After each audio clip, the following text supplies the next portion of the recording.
Out at the addition, checking out excavation, as always, looking clean AF. That's one thing about working with this clay. They say that this development out here, that there's over 100 foot of this clay down deeper.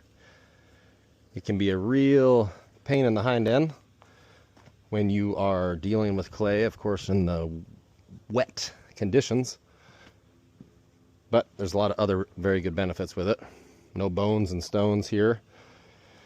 To try to dig around, I don't know. Actually working with the clay for many years now. Kind of got the knack down. But it takes a little learning. This is going to be an awesome project here. Got a basement addition here coming out. Column over here to match that guy there. That patio extends. It's a concrete patio above that deck there.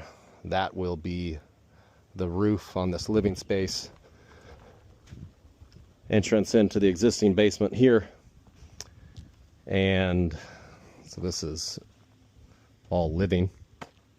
There's going to be a concrete wall here.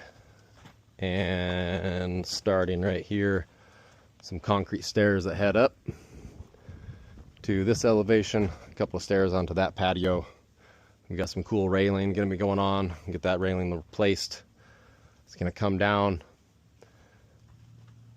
I'm excited to get put together. That's for darn sure.